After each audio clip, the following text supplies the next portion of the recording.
Welcome to 2021.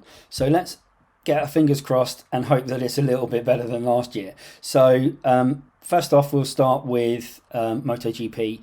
We've got a bunch of other things to cover, but MotoGP is the first on the list. Basically, we had the first two rounds in Qatar at the Losail International Circuit. The first one was the Grand Prix of Qatar, and the other one was the Grand Prix of Doha. All three races were just fantastic. Moto 3, we had two different winners, both from the same team, but super close racing like there always is in Moto 3. Moto 2, one winner from both rounds, but he's a Brit, so we don't mind that. And MotoGP, we had two winners from the same factory team, the Yamaha team. Again, super close racing and just so good. This weekend we have the third round of the championship, which is the Grand Prix of Portugal, which will be at Portimao, which has been dubbed the Laguna Seca of Europe. So should be, again, super fast, super close racing and really good to watch.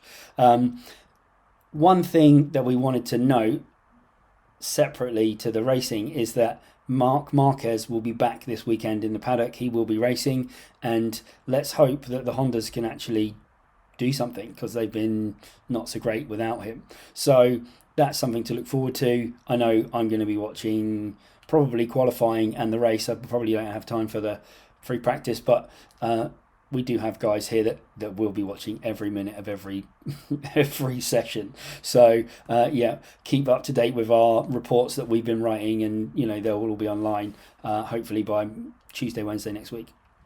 So moving on from MotoGP, the other race series don't start for another few weeks, and actually I think the British Superbikes isn't for a little bit longer than that. So originally the British Superbikes were supposed to start quite early, and they have had to move their rounds to accommodate having spectators at all the rounds this year. So basically, due to the COVID restrictions, they've adjusted the calendar so people can go and watch.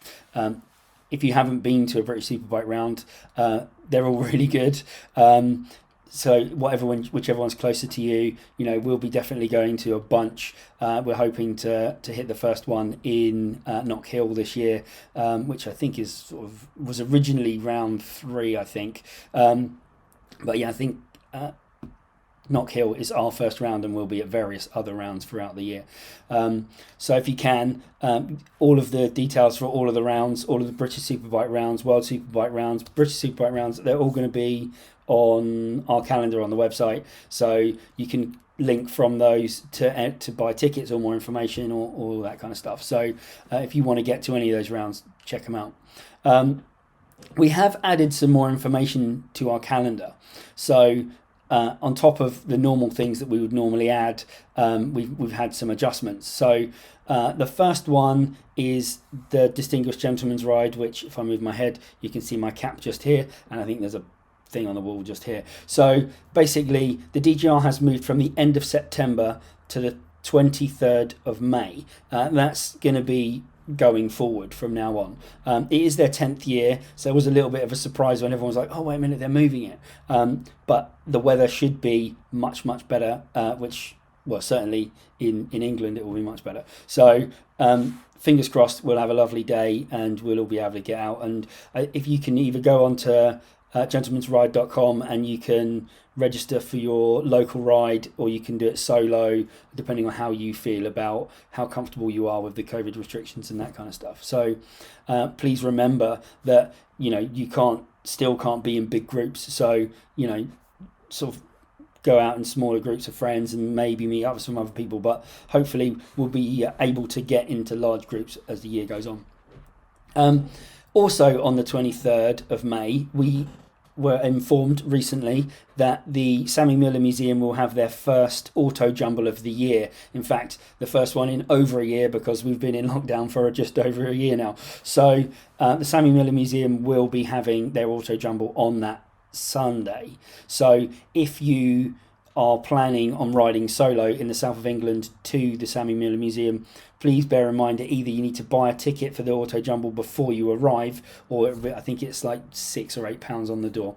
So that's something to bear in mind. As far as this weekend goes, biker pics will be out in various locations across the country. Again, they're all on our calendar, and you can also follow them on Facebook as well. More events that we added. We added the Super Good Autism Ride Outs. They are charity ride outs to help raise awareness and funding for autism, which obviously is super important, as well as the Rupettes ride, which is the ladies' version of the Ride of the Rupettes. That's been moved to the 11th of July instead of sometime in June, just again to help with the COVID restrictions. So hopefully by the time that happens, all restrictions will be lifted. So we'll be able to just carry on as usual. There will be one more thing that I want to talk about before I talk about something else. So the Hastings Mayday Run will also be running, and that will finish at the Hastings beach. So if you want to check that out as well, also on the calendar, so you can get more information from there, and even if that is a link to their Facebook page or their website, that's cool.